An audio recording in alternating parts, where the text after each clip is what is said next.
Greece's political future is still up in the air, with fresh elections on the cards after party leaders were unable to form a workable coalition. Now, Australia is home to the biggest population of Greek citizens outside of Greece. To find out just what the local community here thinks, our reporter Stephanie March headed to South Melbourne. Stephanie, good morning. Good morning, Michael. Well, it's 15,000 kilometres away, but what's going on in Greece is being felt very strongly here amongst the Greek community in Melbourne. I'm joined by Bill Papastergiadis, who's the president of the Greek Orthodox community here in Melbourne. Bill, thank you for joining us. Thank you. How are the community in Australia and Melbourne feeling about what's going on in Greece at the moment? They're deeply affected by what's transpiring in Greece. No doubt the events in Greece in the last month and perhaps for the last 2 years have caused a lot of concern for those who live here, because our ties with Greece are very strong. You know, family, friends, and it's a direct relationship because a lot of the people were born there. And what are you hearing from friends and family in Greece at the moment? We're hearing signs of largely distress, in the sense that people are tired of the current political situation. They want a way out. They're also having a lot of difficulty with the austerity measures. Is it putting pressure on members of the Greek community in Australia and other countries to support and play a part in their relatives and families' lives? Oh, definitely. There's a lot of interest by people in Greece to migrate, but also to find an opportunity for a short period of time while Greece experiences these economic difficulties to work for themselves and for their family and to ease the financial difficulty.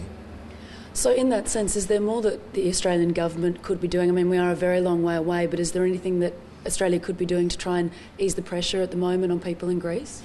The Australian government's been quite helpful to date. I mean, they did organise a skills expo in Greece last year on the initiative of the Greek community of Melbourne. But there's one further option that they could pursue, and I understand Chris Bowen is currently considering that. That's in relation to the tourist working visa agreement, which we've been pushing for. He's been receptive towards it. Practically all of the countries in Europe have it, bar Greece, and that would be of some interest and value and benefit to all concerned.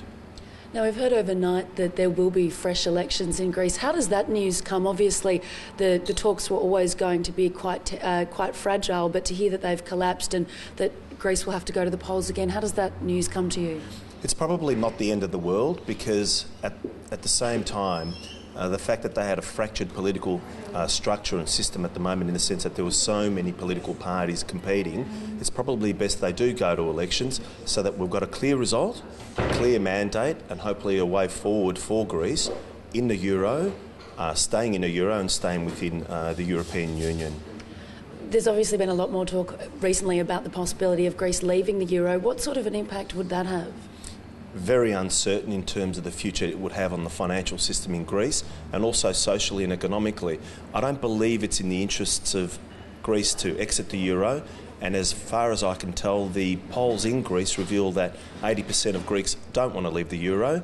All they'd like to see is some form of package which is not as strong and as biting as it has been to date, because, as we all know, they've been in recession for almost 6 years now. It's a long time for people to be experiencing this level of economic difficulty.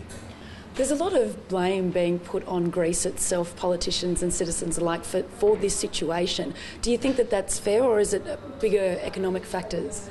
Certainly they are bigger economic factors. The main push or the main difficulties which Greece started encountering were experienced immediately after the GFC, which arose from its difficulties with the trade, and because Greece contains and also utilises a large part of the shipping structure globally, relies upon that for its income. The effect of the GFC devastated that, and that was really the catalyst for the economic difficulties Greece started experiencing in terms of its own income. So it's not as simple as blaming just Greece for it. There are a lot of factors at play. Bill Papastergiadis, thank you so much for joining us. I'm sure we'll speak to you again soon. Thank you. Well, Michael and Karina, it sounds like there's definitely a lot of desire to see a resolution to this situation from the Melbourne Greek community, and hopefully we'll see that in the coming weeks with fresh elections. Hopefully we will. Stephanie March, thank you.